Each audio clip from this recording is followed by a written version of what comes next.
नमस्कार दोस्तों, मैं जया तागड़े।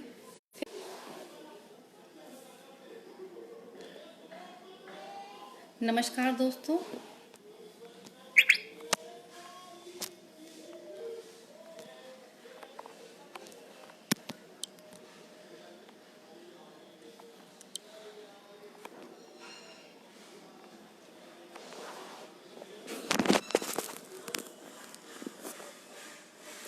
नमस्कार दोस्तों, मैं जया तागड़े पुनः उपस्थित हूँ आप सबके साथ। मैं 5:30 बजे तक आपके साथ हूँ। आज मेरा विषय है कविता पाठ। आज मैं आपको अपनी स्वरचित कविताएं सुनाऊंगी और इसके पहले मैं वारिणी साहित्यिक समूह का हृदय से आभार करती हूँ, जिन्होंने मुझे आज इस मंच पर आमंत्रित किया। वारिणी समूह के सभी सदस्यों का भी अभिनंदन करती हूँ, जिन्होंने मुझे आमंत्रित किया, और इसके साथ ही डॉक्टर मीनू पांडे जी का भी मैं हार्दिक आभार करती हूँ, जिन्होंने मुझे यहाँ आमंत्रित किया। कविताएं हमारे भावों को कहने का माध्यम होती हैं।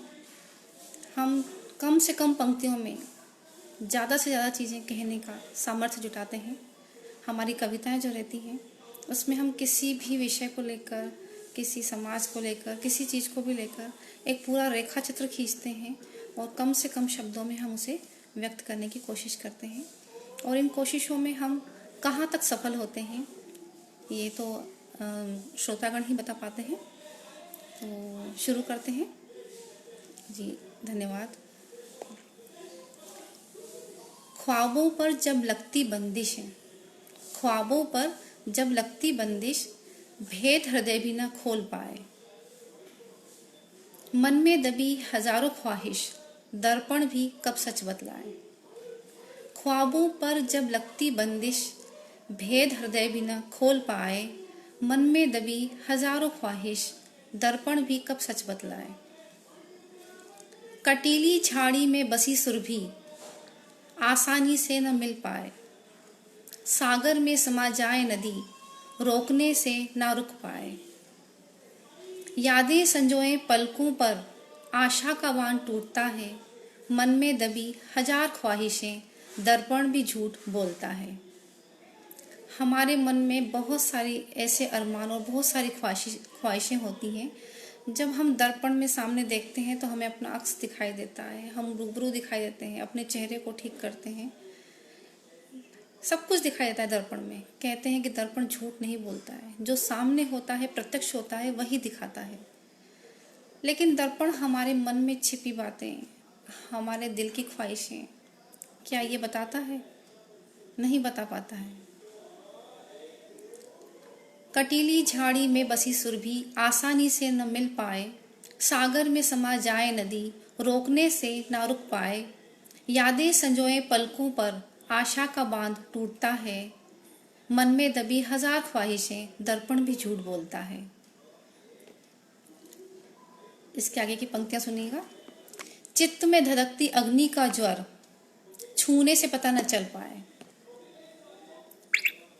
हम ज्वर को नापते हैं, अपने शरीर का तापमान देखते हैं हाथ लगाकर, और डॉक्टर भी थर्मामीटर लगा के चेक करते हैं। चित्त में धधकती अग्नि का ज्वर, छूने से पता न चल पाए। जो हमारे चित्त में जो अग्नि धधक रही है, जो हमारे मन में है, जो ज्वर हमारे मन में उठ रहा है, वो कोई भी थर्मामीटर बता नहीं पाता है। शामें सुहानी ढलने लगे, अक्स भी धुंधला बन पाए। किरदार चलचित्र की कहानियों में भी किरदार अपना झलकता है। मन में दबी हजार ख्वाहिशें, दर्पण भी झूठ बोलता है। चित्त में धधकती अग्नि का ज्वर, छूने से पता न चल पाए। शामें सुहानी ढलने लगे, अक्स भी धुंधला बन जाए। चलचित्र की कहानियों में भी किरदार अपना झलकता है। मन में दबी हजार ख्वाहिशें, दर्पण भी झूठ बोलता है। सूरज की स्वच्छंद किरणों पर धन्यवाद। सूरज की स्वच्छंद किरणों पर धुंध अपना पहरा बिठाए। चांद की दूधिया रोशनी पर ग्रहण काली चादर बिछाए। मंजिल बाहें पसारे मगर ठोकरें रास्ता रोकती हैं। मन में दबी हजार ख्वाहिशें, दर्पण भी झूठ बोलता है। सूरज की स्वच्छंद किरणों पर धुंध अपना पहरा बिठाए। दोस्तों, कोई भी ताकतवर नहीं है। हर ताकतवर के पीछे कोई दूसरा ताकतवर और होता है जो उसे रोकता है। सूरज की स्वच्छंद किरणों पर धुंध अपना पहरा बिठाए, चांद की दूधिया रोशनी पर ग्रहण काली चादर बिछाए। मंजिल बाहें पसारे मगर ठोकरें रास्ता रोकती हैं। मन में दबी हजार ख्वाहिशें, दर्पण भी झूठ बोलता है। कैसी लगी आपको मेरी ये पंक्तियाँ? वैसे मैं आपके कमेंट पढ़ पा रही हूँ, देख पा रही हूँ, उसके लिए बहुत बहुत धन्यवाद जी, धन्यवाद। आप मेरे साथ बने रहिए 5:30 बजे तक। मैं आपको अपनी अन्य और रचनाएं सुनाती हूँ।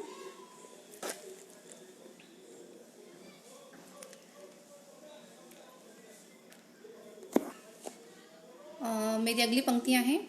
जामुनी दामन में लिपटाए बूंदों से चमकते मोती।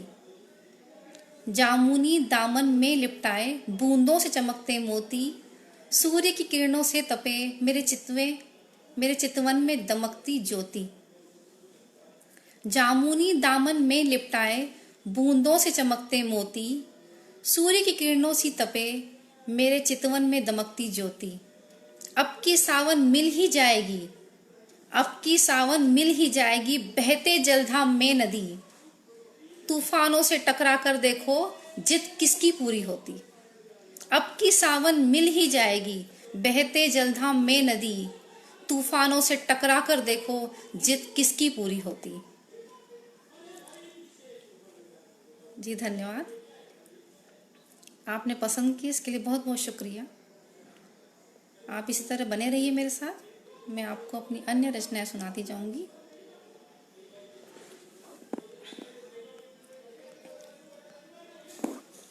अगली कविता है मेरी, सच तो ये है कि। हम जब महिलाओं के बारे में कुछ अच्छा लिखते हैं, पढ़ते हैं, तो सभी महिलाएं उसको एप्रिशिएट करती हैं, पसंद करती हैं महिलाओं के बारे में कुछ अच्छा। क्योंकि महिला वर्ग हमेशा से शोषित रहा है, तो हमारी थोड़ी संवेदनाएं उनके साथ ज़्यादा बनती हैं। जब हम महिलाओं के लिए कुछ अच्छा लिखते हैं, उनकी तारीफ करते हैं या उनके बारे में कुछ और अच्छी चीज़ें लिखते हैं, तो सभी महिला वर्ग बहुत प्रसन्न हो जाता है, बहुत खुश होते हैं। उसके साथ साथ पुरुष वर्ग भी उसका सम्मान करते हैं, वो भी तालियां बजाते हैं।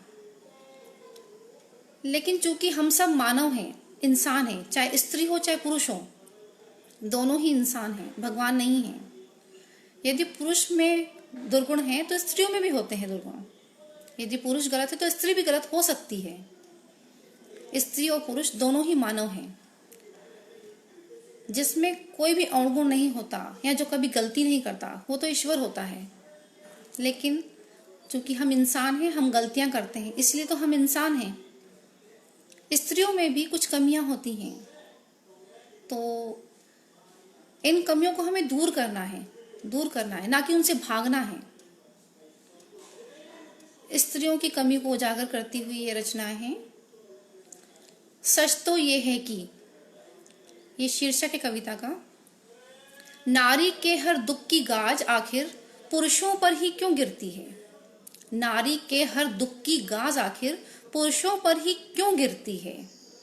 क्या ये सच नहीं कि नारी कभी सास बन कटु वचनों से बहू का हृदय चीरती है। आपने देखा होगा ये चीजें तो, कि जब हम सास बन जाती हैं या कोई स्त्री सास बन जाती है तो उसका स्वर बदल जाता है। हम बहू को कभी भी सखा या सहेली नहीं समझते हैं, हम बहू को बहू समझते हैं। कटु वचनों से उसका हृदय चीरते हैं। हम ये भूल जाते हैं कि हम भी नारी हैं और वो भी नारी है। कभी ननद बन छद्म जाल का शिकंजा भाभी पर कसती है। कभी ननद बन छद्म जाल का शिकंजा भाभी पर कसती हैं। ये एक विडंबना है कि ज़्यादातर ननद और भाभी का रिश्ता जो है कड़वाहट से भरा होता है, जबकि लगभग हम उम्र होती हैं, उनकी उम्र में कोई ज़्यादा अंतर नहीं होता है। एक ही जमाने की स्त्रियां आपस में एक दूसरे के लिए इतना दुराभाव रखती हैं, ये कितनी हैरत की बात है। भाभी को अपनी ननद से शिकायत रहती है और हमेशा रहती है। कभी देवरानी तो कभी जेठानी बन वर्चस्व के लिए झगड़ती हैं। एक ही घर में रहने के बावजूद बजाय मित्रों की तरह रहने के वर्चस्व के लिए एक दूसरे की निंदा करती हैं और ये चाहती हैं कि उनका स्तर ऊंचा उठा रहे। कभी सखी संगीनी बनकर टांग एक दूसरे की खींचती हैं। बजाय महिलाओं को एप्रिशिएट करने के, उन्हें आगे बढ़ने में मदद करने के, एक दूसरे की टांग खींचती हैं। यहाँ पर मैं सभी महिलाओं की बात नहीं कर रही हूँ। कुछ एक वर्ग है, जिस तरह से पुरुषों में भी कुछ पुरुष खराब होते हैं, कुछ अच्छे होते हैं, उसी प्रकार स्त्रियों में भी कुछ स्त्रियां बहुत ही हेल्पिंग नेचर की होती हैं और कुछ स्त्रियां वाकई में गलत करती हैं। कानाफूसी करते करते न जाने कितने षड्यंत्र वो रचती हैं। कानाफूसी करते करते न जाने कितने षड्यंत्र वो रचती हैं। ये कितनी गलत बात है। खुद असफल रहती हैं तो ईर्ष्या-दूजी से रखती हैं। यदि हम में से कोई महिलाएं सफल हो रही हैं तो हमें उसका ये गुण अपनाना चाहिए, हमें उससे सीखना चाहिए, न कि हमें उससे ईर्ष्या रखनी चाहिए।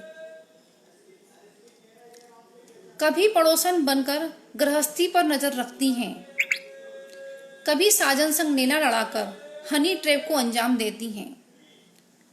हनी ट्रैप जो प्रकरण है, ये हम महिलाओं के ऊपर बहुत बड़ा दाग है। हनी ट्रैप का मामला उठाकर या हनी ट्रैप को अंजाम देकर हम महिलाएं किस स्तर तक गिर चुकी हैं। इस तरह की महिलाओं का पर्दाफाश होना चाहिए और समाज को ये प्रेरणा देनी चाहिए कि हमें इस तरह का कोई कार्य न करना है और न करने देना है। हर महिलाओं को इस तरह का गलत कार्य करने से हमें रोकना है। हनी ट्रैप का मामला से काफ़ी सारे बड़े बड़े ऑफिसर, काफ़ी सारे लोग जो कि बहुत ही अच्छे इंसान हैं, वो सारे इस चीज़ में फंस चुके हैं और उनके घर बर्बाद हो चुके हैं। खुद मनचाहा जीवन जी न पाए तो बदला औरों से लेती हैं। खुद मनचाहा जीवन जी न पाए तो बदला औरों से लेती हैं। दिल में जहर छिपा हो कितना, होठों पर चुप्पी रखती हैं। अपनी बात को अपने मुंह से खुद कहने के बजाय वो हमेशा ही पीछे खड़ी रहती हैं और किसी और से अपना कष्ट बुलवाती हैं, अपनी तकलीफ बुलवाती हैं। युद्ध की स्थिति बनाकर खुद दूर से तमाशा देखती हैं। कुंवारे लड़के की माता क्यों वृद्धाश्रम में नहीं मिलती है। एक शादीशुदा लड़के की माँ ही वृद्धाश्रम में रहती है। हम दुनिया भर के जितने भी वृद्धाश्रम देख लें, वहाँ हम यही पाएंगे कि उनके बेटा बहू से उनकी नहीं बनी और वो बूढ़े माता पिता वृद्धाश्रम में रह रहे हैं। कुंवारे लड़के की माँ वृद्धाश्रम में कभी नहीं मिलेगी आपको। बहू के घर में आने के बाद वो घर बहू का हो जाता है और वृद्ध माँ का घर हो जाता है वृद्धाश्रम। सच तो ये है, भिन्न भिन्न रूपों से नारी ही नारी को छलती है। अलग अलग रूपों में हमारे जीवन में अलग अलग नारियां आती हैं और यही नारियां हमें अलग अलग रूपों में छलती हैं। अदालतों में कितने ही प्रकरण चल रहे हैं जिसमें दहेज का झूठे केस चल रहे हैं।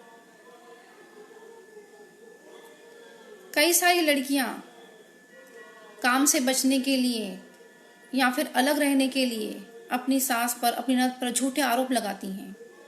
अपने ससुराल वालों को जेल की हवा खिला देती हैं।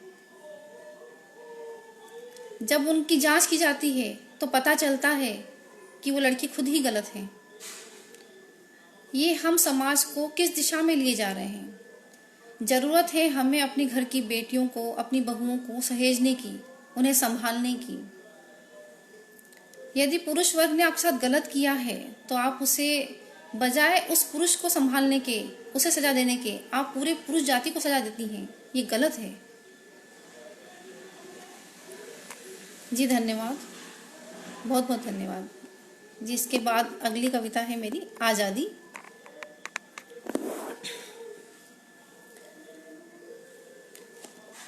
15 अगस्त आने वाला है, उसी उपलक्ष्य में मैंने कुछ चंद पंक्तियां लिखी हैं। इस 15 अगस्त के लिए आज़ादी के 74 वर्षों में मत पूछो देश ने क्या क्या सहा। आज़ादी के 74 वर्षों में मत पूछो देश ने क्या क्या सहा। अशिक्षा, बीमारी और भूख से आज भी आम आदमी ही मरा। 74 वर्षों में हम बेसिक चीजें भी उपलब्ध नहीं करा पाए हैं हमारी भारत देश की जनता को। साइंस टेक्नोलॉजी की बातें तो छोड़ दीजिए, लेकिन जो हमारी बेसिक नीड्स हैं, भोजन, शिक्षा, ये भी अभी तक उपलब्ध नहीं हो पाया है। आज भी आम आदमी इन छोटी छोटी चीज़ों के लिए तरसता है। अच्छे अस्पताल नहीं हैं, अगर अस्पताल हैं तो बहुत महंगे भी हैं और गरीबों के लिए इलाज की व्यवस्था ही नहीं है। शासकीय अस्पतालों की हालत बहुत खराब है। स्कूलों की हालत गंभीर है, वहाँ ढोर जानवर चरते रहते हैं। आज़ादी के 74 वर्षों तक भी ये 3 चीज़ें अब तक देश से मिट नहीं पाई हैं। हम अन्य देशों का क्या मुकाबला करेंगे? गौ रक्षा के नाम पर बंधुओं बेगुनाहों का ही रक्त बहा। गाय हमारी माता है, गौवंश की रक्षा करना चाहिए, लेकिन गौवंश की रक्षा के लिए केवल शक की बिना पर मासूमों का कत्ल करना, ये कहाँ तक न्याय है?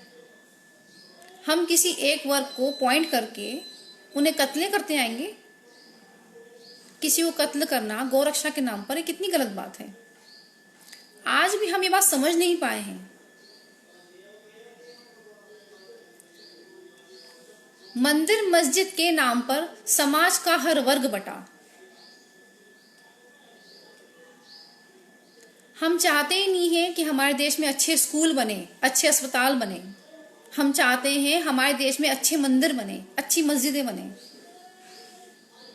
ताकि हम दिखा सकें कि हम ज्यादा पावरफुल हैं, हमारे भगवान ज्यादा पावरफुल हैं। जय जय श्री राम के नारे लगाए और लंपटता से चरित्र बुना। भगवान श्री राम मर्यादा पुरुषोत्तम हैं। भगवान श्री राम का चित्र अपने मोबाइल में रखना, भगवान श्री राम को फूल अर्पण करना, उनको हाथ जोड़ना, इसका हक केवल उस व्यक्ति को है जो वाकई में भगवान श्री राम के आदर्शों पर चलता है। केवल जय जय श्री राम के नारे लगाने से ही हम भगवान हमारे आराध्य नहीं हो जाते हैं। हमें वैसा बनना होगा, उनका चरित्र अपनाना होगा, उनकी शिक्षाएं अपने जीवन में अंगीकार करनी होंगी। नदी पर्वत को कर प्रदूषित, मानव बीमारियों से बेजार हुआ। गोद में खेलती नन्ही बालाएं हवसियों का शिकार बनी। आजादी के 74 वर्षों में मत पूछो देश ने क्या क्या सहा। सारी दुनिया ने धिक्कार लगाई जब डॉटर ऑफ इंडिया का चलचित्र चला। ये डॉक्यूमेंट्री बनाई गई थी, फिल्म बनाई गई थी, daughter of India, Nirbhaya case पे बनाई गई थी। इसका फिल्मांकन किया गया था, लेकिन भारत सरकार ने इसे भारत में प्रदर्शित नहीं होने दिया। बाकी पूरी दुनिया ने देखा और धिक्कार लगाई हमारे देश को कि आज भी हमारे देश के नवयुवकों की सोच ये है कि अगर रात में 8 बजे कोई महिला, कोई लड़की आपको बाहर बस में दिखाई देती है तो उसका रेप किया जा सकता है। ये हमारे नवयुवकों की सोच है। आजादी के 74 वर्षों में हमारे देश के जवान ये सीख पाए हैं। महिलाओं को अधिकार मिले तो झूठे आरोपों में निर्दोष फंसा। सरकार ने 74 वर्षों में कई सारे कानून बनाए हैं महिलाओं की रक्षा के लिए, दहेज पर प्रतिबंध लगाने के लिए, जितनी भी सामाजिक कुरीतियां हैं उनको दूर करने के लिए सामाजिक संगठन कार्य करते रहते हैं और फिर उन पर कुछ न कुछ कानून बन भी जाते हैं। लेकिन बजाय उन कानूनों का सदुपयोग करने के लिए हम उनका दुरुपयोग करना शुरू कर देते हैं। वैद्य न बचे आ गए चिकित्सक, प्राण रक्षक ही भक्षक बना।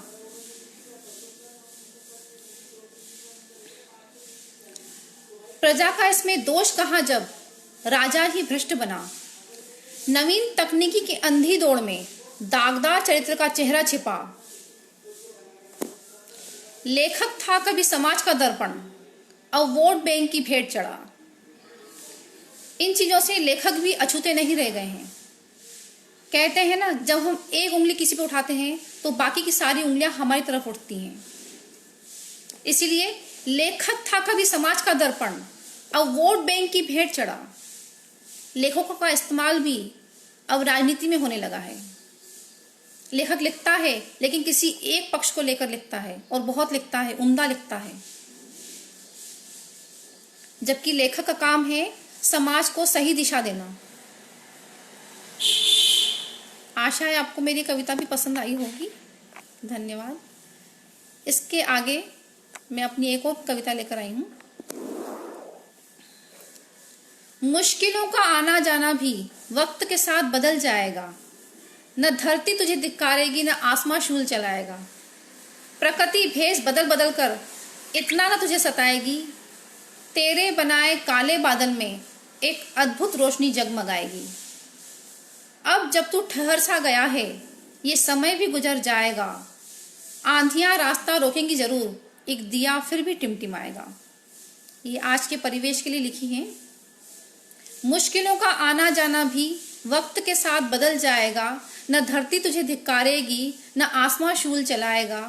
प्रकृति भेष बदल बदल कर इतना तुझे न सताएगी, तेरे बनाए काले बादल में एक अद्भुत रोशनी जगमगाएगी। अब जब तू ठहर सा गया है ये समय भी गुजर जाएगा, आंधियां रास्ता रोकेंगी जरूर, एक दिया फिर भी टिमटिमाएगा। अच्छा समय जरूर आएगा, केवल हमें अपने दिए को हमेशा ऊर्जावान रखना है। यकीनन तुझमें वो बात है कि हिम्मत से मुकाबला करेगा, अपनी भूलों को सुधार कर तू फिर काबिल बन जाएगा। निराश होकर हिम्मत न हारना, एक दिन नया सवेरा आएगा। दिल में विश्वास को बसाकर सही मार्ग अपनाएगा। कदम दर कदम यूं ही आगे तू बढ़ता चला जाएगा, आंधियां रास्ता रोकेंगी जरूर, एक दिया फिर भी टिमटिमाएगा। यकीनन तुझमें वो बात है कि हिम्मत से मुकाबला करेगा, अपनी भूलों को सुधार कर तू फिर काबिल बन जाएगा। निराश होकर हिम्मत न हारना, एक दिन नया सवेरा आएगा। दिल में विश्वास को बसाकर सही मार्ग अपनाएगा। कदम दर कदम आंधियां रास्ता रोकेंगी जरूर, एक दिया फिर भी टिमटिमाएगा। देख कि एक तेरे रुक जाने से पूरी कायनात मुस्कुरा उठी, देख कि एक तेरे रुक जाने से पूरी कायनात मुस्कुरा उठी। पंछियों ने नई उड़ान भरी, कलरव की मधुर ध्वनि गूंजी। तेरे अपने अब तुझे महसूस करें, दूरियां भी कहीं विलुप्त हुई। आशाओं की नई किरणें जगी, आशाओं की नई किरणें जगी, निराशाओं के बादल छटे। समेट सके तो समेट ले ये पल, भर ले अपनी खाली झोली। आंधियां रास्ता रोकेंगी जरूर, एक दिया फिर भी टिमटिमाएगा। हमें निराश नहीं होना है, ये कोरोना काल एक न एक दिन जरूर चला जाएगा। देख कि तेरे एक रुक जाने से पूरी कायनात मुस्कुरा उठी। पंछियों ने नई उड़ान भरी, कलरव की मधुर ध्वनि गूंजी। तेरे अपने अब तुझे महसूस करें, दूरियां भी कहीं विलुप्त हुई। आशाओं की नई किरणें जगी, निराशाओं के बादल छटे। समेट सके तो समेट ले ये पल, भर ले अपनी खाली झोली।